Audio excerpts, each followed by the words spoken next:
மன்மதனின் முகவரி Plato shirts. 6 முதல் 60 வரை. மன்மதனின் முகவரி பிளாட்டோ ஷர்ட்ஸ். இப்போது நம்மிடையே நமக்கெல்லாம் நன்கு அறிந்த, தெரிந்த, அறிமுகமான, எல்லோருக்கும் பிடித்த திரைப்படத்துறையிலே மேலாளராக பணியாற்றிய ஒரு சிறந்த ஒரு மாமனிதர் வந்திருக்கிறார். மதுரை கவிஞர் வாசகன். திரையுலகத்திலே எல்லோருடன் நட்பு உடையவர். அவருக்கு தெரிந்த நமது சூப்பர் ஸ்டார், நம்முடைய பெருமைக்குரிய தம்பி சிவகார்த்திகேயன், பாராட்டுக்குரிய நடிகர் சசிகுமார், நடிகர் சமுத்திரகனி, எல்லோராலும் நன்கு போற்றக்கூடிய திரைப்பட நடிகைகள் என்று பலரும் போற்றி மகிழும் ஒரு சிறந்த ஒரு மேலாளர். திரைப்பட உலகத்திலே ஒரு கண்ணியமாக இருந்து ஒரு படத்தை எடுத்து முடித்து கொடுப்பதிலே கவிஞர் வாசகனுக்கு இணையாக யாரும் கிடையாது. உங்களுக்கு திரைப்பட துறையிலே ஆர்வம் எப்படி ஏற்பட்டது? அனைவருக்கும் வணக்கம். வணக்கம், வாழ்த்துக்கள். இந்த பதிவு ஒரு மிகப்பெரிய ஒரு வரலாறாக மாறும் என்ற நம்பிக்கையுடன், அதுவும் என்னையே பேட்டி எடுக்கிறவர் எனது வழியின் வழிகாட்டி. முதலில் அவருக்கு நான் நன்றியை சொல்ல.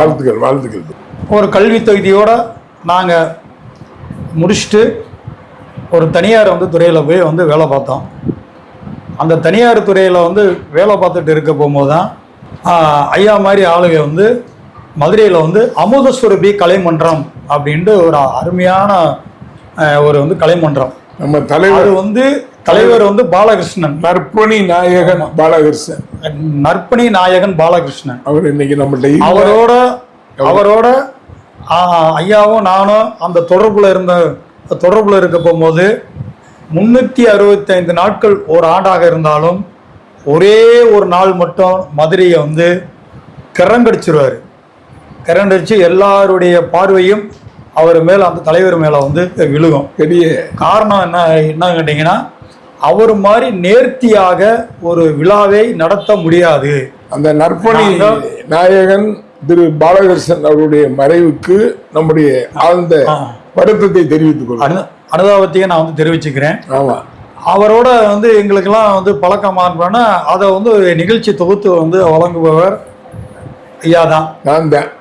அப்படின்னு போகும்போது நானும் அதில் ஒரு சிறு அணில் சேவை பண்ண போகும்போது அவருடைய ஒவ்வொரு அசைவுகளையும் நாங்கள் பார்த்தோம். ஒரு நடிகர் நடிகைகளை சென்னையிலிருந்து அவர் எப்படி அழைச்சிட்டு கௌரவமாக கண்ணியமாக அந்த விழாவுக்கு முடிச்சுட்டு மறுபடியும் அவர் எப்படி அனுப்புகிறாரு அப்படின்றத ஒரு மிகப்பெரிய ஒரு மேஜிக் மாதிரியே அவர் பண்ணுவார்.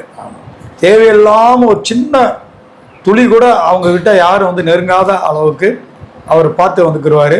அப்படிப்பட்ட அந்த அமுதசுரபி கலைமன்றம் மூலியமாக தான் இன்னைக்கு டிவிக்கு உடைய தலைவர் இளைய தளபதினு பட்டம் கொடுத்தது மதுரை தான். அமுதசுரபி கலைமன்றம் சின்ன கலைவாணர் அப்படின்னு சொல்லி திரு விவேக் சார் அவங்களுக்கு அந்த பட்டம். அப்புறம் மிகப்பெரிய ஆளுமை இயக்குனர் இமயம், இயக்குனர் திலகம், புன்னையே அரசி, இந்த மாதிரி எல்லா பட்டம். இயக்குனர் இமயம் பாரதி ராஜா, இயக்குனர் திலகம் பாலச்சந்தர் சார், புன்னகை அரசி சினேகா பிரசன்னா, இந்த மாதிரி ஒவ்வொரு ஆண்டும் அந்த வருடத்தில் அவங்களுடைய ஒரு மிகப்பெரிய தோற்றத்தை மக்கள் மத்தியில் இருக்க போகும்போது அவரை போய் அழைச்சிட்டு வந்துருவாரு. அப்படி அழைச்சிட்டு வந்தவங்கள தான் விஷாலு பரத் விஷாலும் பரத்தும் ஒன்னா படம் நடிச்ச செல்லமேன் படம். அப்ப நாங்க ஜெயந்திபுரம் அப்படின்ற ஒரு ஏரியால அந்த ரத்த தானத்தை பத்தி விழிப்புணர்வுக்காக எங்க அமுதசுரபி தலைவர் கூப்பிட்டு அவங்கள 2 பேர்த்தையுமே மேல ஏறி பேசுங்கன்னு சொன்னாங்க. இப்ப நாங்க சொல்றது எல்லாமே எங்ககிட்ட ஆதாரம் இருக்கு, புகைப்படம் இருக்கு. அப்ப அவர் விஷால் சொன்னாரு, சார் என்னையெல்லாம் முன்னாடி நீங்க கூப்பிடாதீங்க சார், அவர் பரத்து தான் சார் தெரியும் இன்னைக்கு மக்களுக்கு அப்படின்னோடனே. அப்பதான் நாங்களும் ஐயாலாம் சேர்ந்தான் சொன்னோம், நீங்களும் நடிகராக பெரிய ஆளா நீங்க வருவீங்க, ஆமா நீங்களும் வாங்க. அந்த திமுரு படத்துல போய் நானும் தம்பியும் பார்த்து அவரை சொன்னோம், சொல்லின பிறகு ஆமா அப்படின்னாங்க. நீங்க தான் எனக்கு வாழ்த்துனீங்க, மறக்க ஆமா. முடியாதுன்னு. அது ஒரு சொன்னாங்க. மிகப்பெரிய ஒரு எங்களுக்கு கிடைச்ச ஒரு பாக்கியம். ஏன்னா விஷால் எவ்வளவு பெரிய ஒரு ஆளு அப்படின்றத எல்லாத்துக்குமே தெரியும். அதே நடிகர் சங்க தேர்தல் முத வரும்போது என்னைய அழைச்சது ஆதம் பாவா தான் என்னை அழைச்சு இந்த தேர்தலுக்கு நீங்க ஃபுல்லா வேலை பார்க்கணும், நம்ம தான் இருக்கணும் அப்படின்னு சொல்லி நாடக நடிகர்கள் எல்லாத்திட்டையும் போய் நாங்க அவ்வளவு வேத்தி ஒன்று சேர்த்து இங்க மதுரை, புதுக்கோட்டை, திருச்சி இங்க இருந்து 2 பஸ் நிறைய ஆளுகளை கூட்டு போய் ஓட்டு போட வச்சு மறுபடியும் அவங்கள பத்திரமா கொண்டு விட்டோம். அதிகமா மதுரையில நாடக நடிகர்களுக்கு வாக்கு. அது உங்களுக்கு அதை விட இன்னொரு விஷயம் என்னன்னு கேட்டீங்கன்னா, இந்த ஜேசி ரெசிடென்சின்னு சொல்லி ஒரு ஹோட்டல் இருக்கு. அங்கெல்லாம் நடிகர்கள் எல்லாமே லைவா பேட்டி கொடுத்தாங்க. நம்ம இவரு வைகை புயல் கூட சொல்லுவாரு, வைகை புயல் பட்டமும் அமுதசுரபி கலைமன்றம் தான் வைகை புயல் திரு வடிவேலு அவர்களுக்கு அந்த பட்டத்தை அப்பதான் அவர் சொன்னாரு, அமுதசுரபி கலைமன்றம் இந்த மாதிரி கிணத்த காணம்ன்ற சொல்றதெல்லாம் அங்கதான் அந்த பேட்டியில சொன்னாரு. அந்த எல்லாத்தையும் அரேஞ்ச்மெண்ட் பண்ணது நான் தான். இந்த ஹோட்டல்ல லைவா எல்லா ஆட்களையும் வரவழைச்சு பண்ணி பத்திரிகையாளர்களுக்கு என்னென்ன செய்யணுமோ எல்லாமே நாங்க பண்ணி அந்த தேர்தலில் மிகப்பெரிய ஒரு வெற்றியாளராக அவங்க அந்த அணியை நாங்க உருவாக்கி இன்னைக்கு வரைக்கும் ஒரு கட்டடம் கட்டி முடிக்க போறாங்க. இன்னொரு விஷயம் என்ன கேட்டீங்கன்னா, அவர் விஷால் முடிக்காம கல்யாணமே பண்ண மாட்டேன்றாரு பாருங்க.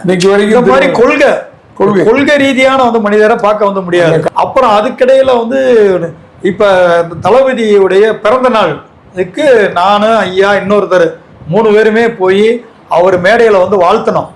வாழ்த்து பேசி எங்களுக்கெல்லாம் சால்வா போட்ட படம்லாம் எங்க வீட்டுல போய் நாங்களே 3 நாள் தங்கி இருந்து அவர் கஷேஷ் சார் ரொம்ப ரொம்ப எங்களுக்கு அப்படியே கவனிச்சாரு. திரு S.A. சந்திரசேகர் அப்பா அவர்களையும் திருமதி சோபா சந்திரசேகர் அம்மா அவர்களையும் எங்களால மறக்க முடியாது. நல்லா கவனிச்சு அவருடைய இடத்துல நாங்க தங்கி இருந்தோம். ஆமா, அப்பதான் அவர் சொன்னாரு, இப்பதாங்க இந்த அங்க பண்ணை வீட்டுக்கு போயிருக்காரு தளபதி, அது வரைக்கும் இந்த ரூம்ல தாங்க இருந்தாரு, வந்துருவாரு, 10 மணிக்கு வருவாரு.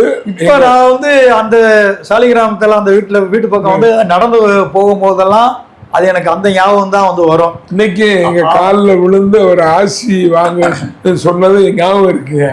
தம்பி காலில் விழுந்து எங்க அதெல்லாம் பெரிய விஷயம். அதுக்கு முன்னாடி நானும் என்ன பண்ணேன், அந்த நேரம் தான் ஒரு புத்தகம் வெளியிட்டு இருந்தேன்.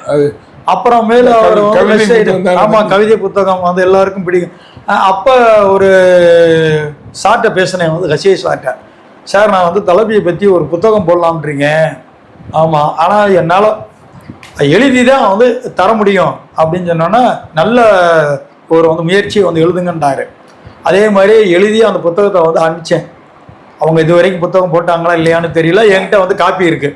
அதுல அது ஒரு காலத்தோட கட்டாயம். ஆமா, அதை நாமளே பண்ணிருக்கலாம். இனி இப்ப அது இருந்தா இப்ப பண்ணலாம். ஆமா, அப்பதான் அவரு S.A. சார் சொன்னாரு ஒரு நல்ல விஷயத்த எங்க கிட்ட. ஆனா அதை நான் இப்ப பெருமைக்காகவும் சொல்ல வரல. இப்ப சொன்னாலும் என்னடா இந்த காலகட்டத்தில் இவங்க இப்படி சொல்றாங்கன்றது நீங்க நினைச்சாலும் பரவாயில்ல. உண்மையிலே அவர் சொன்னாரு, அவரு 50 வயசு ஆகும்போது தம்பியுடைய ஜாதகத்துல அரசியலுக்கு அவர் வருவாரு, ஒரு பெரிய இடத்துக்கு வருவாருன்னு சொன்னாங்க. அப்புறமேலு எனக்கு இன்னொன்னு ஒரு வாய்ப்பு கிடைச்சிச்சு. அதாவது இப்ப மாஸ்டர் படத்துடைய ப்ரொடியூசர் திரு பிரிட்டோ அவங்களுடைய சட்டம் ஒரு இருட்டறை பார்ட் 2 இந்த சினேகா பிரிட்டோ தான் அவங்க டைரக்ட் பண்ணாங்க. அப்போ அப்பா கஷேஷ் தான் ஃபுல்லாகவே இருந்து அவர் உதவுனார். படம் முடிஞ்ச பிறகு ஒவ்வொரு ஊர்லேயும் ஆடியோ லான்ச்சுக்கு அவங்களோட ஒரு தொடர்பு ஏற்பட்டு, மதுரை அமெரிக்கன் காலேஜ், இது Trichy Saint Joseph college, Kovai Nehru engineering college, Chennai Kamarajar அரங்கம், இந்த 4 ஊர்லேயும் அவங்களுக்கு கூட இருந்து நான் பண்ணி கொடுத்தேன். அப்போ தான் நான் S.A. சாரை சந்திக்க போகும்போது மறுபடியும் சொன்னேன், நாங்கள் தம்பி வீட்டுக்கெல்லாம் தம்பி பிறந்த நாளுக்கெல்லாம் வந்தோம், நம்ம வீட்டில் தான் தங்கணும் அப்படின்ட்டு. இந்த காலகட்டம்லாம் நாங்கள் சினிமாக்குள்ளேயே வரல. இதெல்லாம் முடிஞ்சதுக்கு பின்னாடி தான் நான் வேலை பார்த்த ஒரு நிறுவனத்திலிருந்து என்னையே கேட்காம கொள்ளாமல் வந்து எழுதி வந்து கொடுத்துட்டேன். அதுக்கு காரணம் வந்து என்ன கேட்டீங்கன்னா, கலை உலகத்துக்கு போனவங்கெல்லாம் வந்து ஒரு சில ஆளுகளுடைய அந்த வரலாறை வந்து படிக்கும் போதெல்லாம் வந்து தெரிஞ்சிச்சு. பெரிய பெரிய வந்து தொழில்கள்லாம் வந்து விட்டுட்டு தான் வந்திருக்காங்க.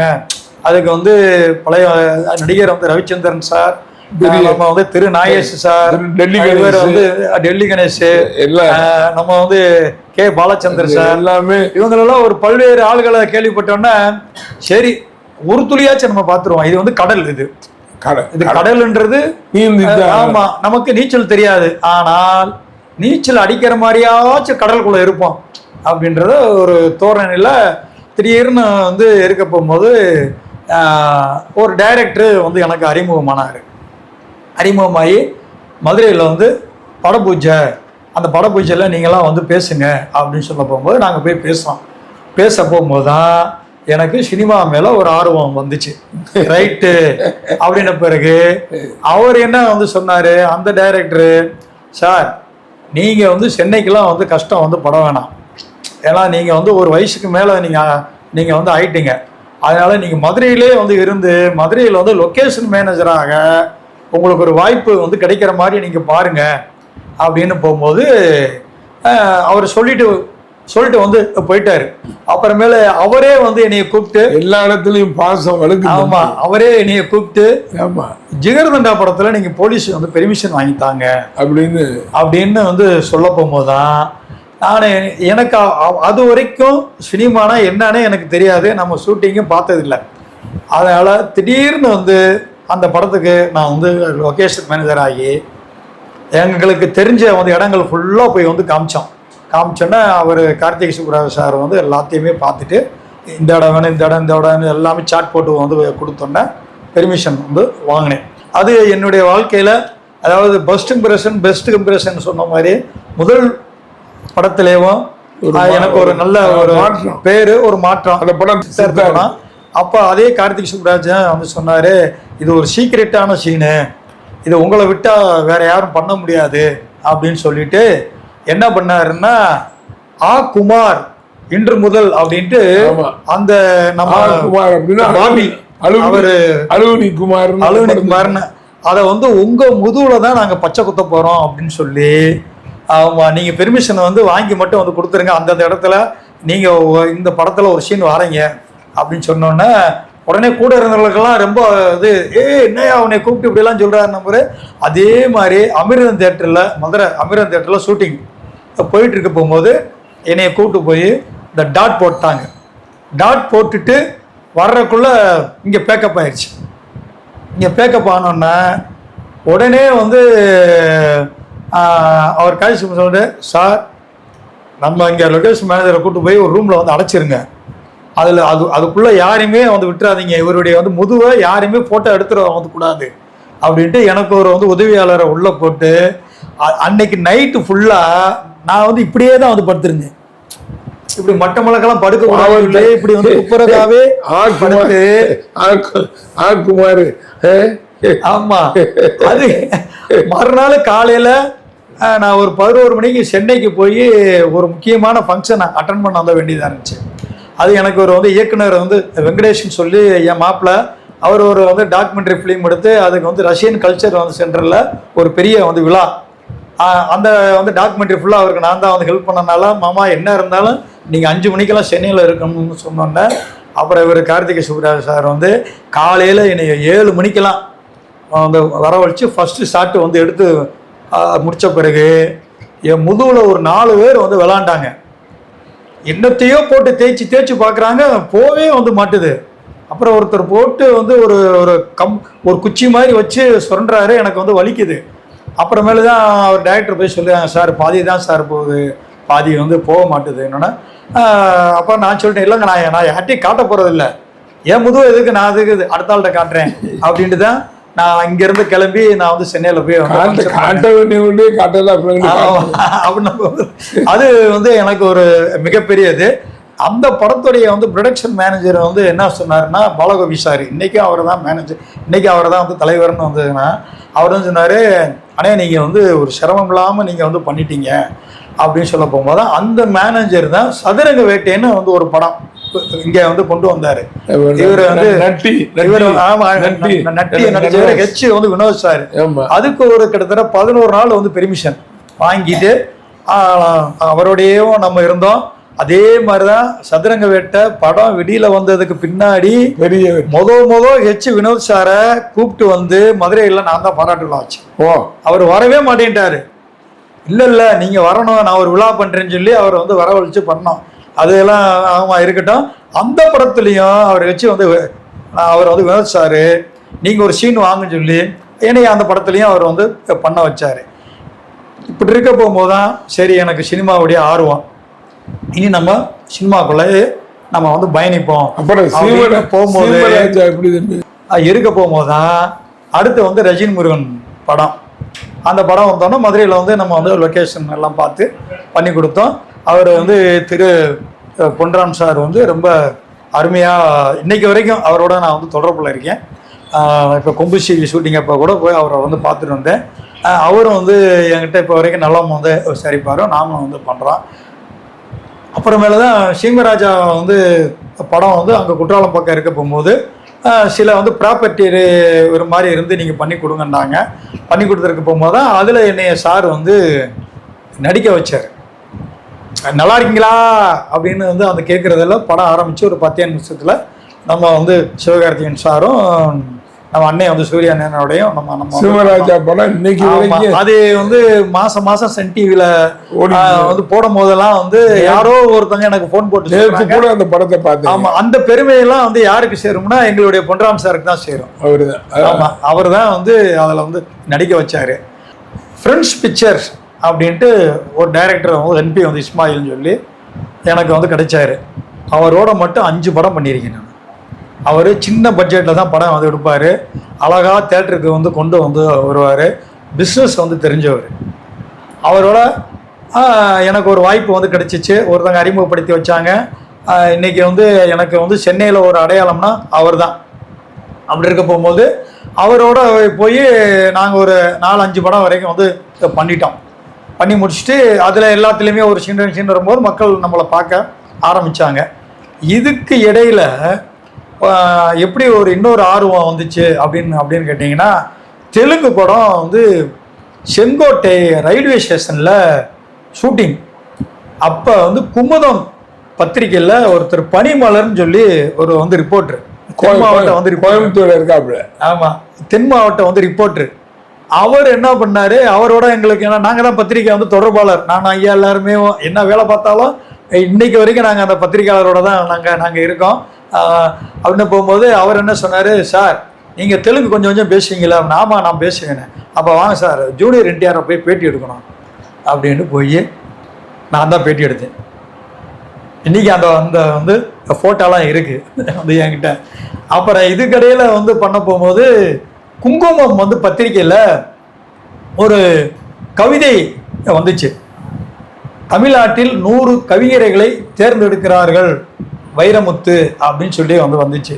அந்த கவிதை போட்டியில் நான் ஒரு 3 கவிதையை வந்து எழுதிய வந்து அனுப்பிச்சேன்னு பார்த்தீங்கன்னா மறுவாரமே ஒரு கவிதை வந்து அதை வந்து பிரசுரம் பண்ணிட்டாங்க.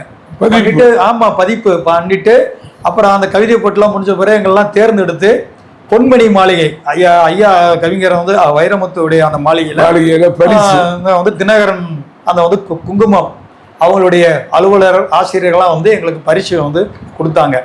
அது ஒன்று. அப்புறம் பாடல் வந்து எழுதுறதுக்கு தான் நான் வந்து ரொம்ப ஆசைப்பட்டோம். அப்புறமேலு தான் ஒரு இயக்குனர்லாம் பாடல் வந்து எழுத இங்கே வந்து நிறைய பேர் இருக்காங்க, நீங்கள் வந்து முதல் சினிமாவை பற்றி அந்த 24 வந்து கிராஃப்ட்ஸை பற்றி வந்து தெரிஞ்சுக்குங்க, எப்போ வேணாலும் எந்த வயசுல வேணாலும் வந்து பாட்டு எழுதலாம் அப்படின்னு. அப்புறம் நாங்களும் வந்து ஒரு சில பாட்டெல்லாம் இருந்ததுன்னா அப்புறம் அதெல்லாம் எங்கள் பேர்லாம் வேணாம் அப்படின்னு வந்து சொல்லிட்டோம். இந்த மாதிரி தான் சூழல் வந்து போயிட்டு இருக்க போகும்போது தான் மறுபடியும் என்னைய வந்து முத மேடையில் வந்து தோன்றி மைக்குக்கு முன்னாடி பேசுங்க அப்படின்னு தைரியமாக வந்து சொன்னவர் எங்கள் ஐயா தான், பட்டிமன்றம் தான். அடுத்து பட்டிமன்றம் இப்பையும் என்னைய வந்து சினிமா என்னை விடாது. ஏன்னா இது வந்து ஒன்வே டிராஃபிக் எப்பயுமே உள்ள அப்படின்றத நம்பிக்கையோட தான் இருக்கேன். இன்னைக்கு வந்து அந்த மதுரை சைடில் வந்து நிறையா பேர் வந்து இருக்காங்க. இருந்தாலும் என்னைய நாடி வந்து வர்றவங்களுக்கு நான் வந்து உதவியை வந்து பண்ணுறேன். கலை உணர்வோடு காலத்தை போற்றுவோம்.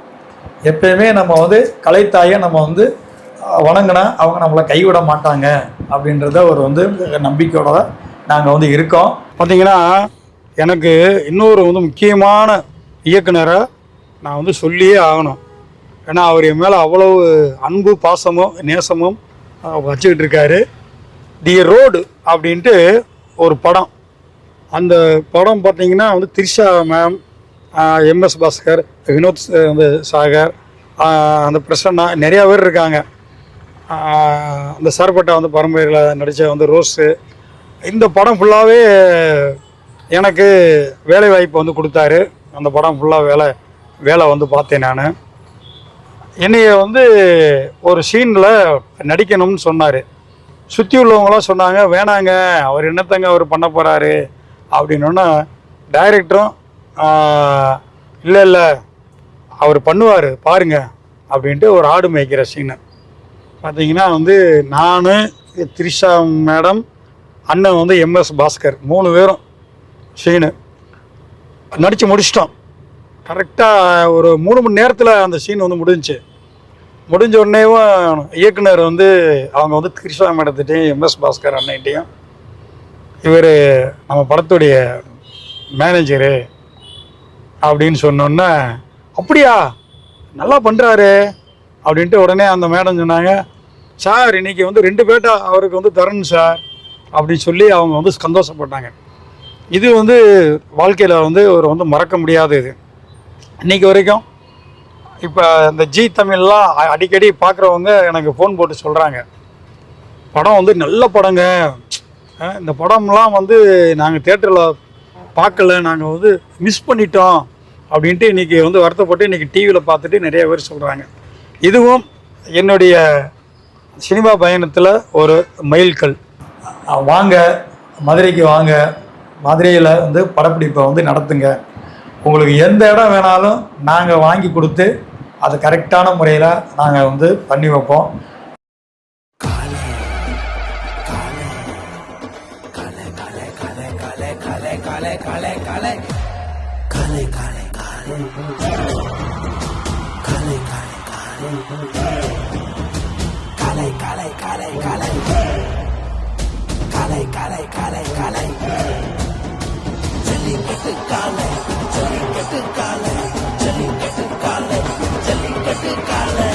Jellicate Dhotis and shirts from the house of Plateau.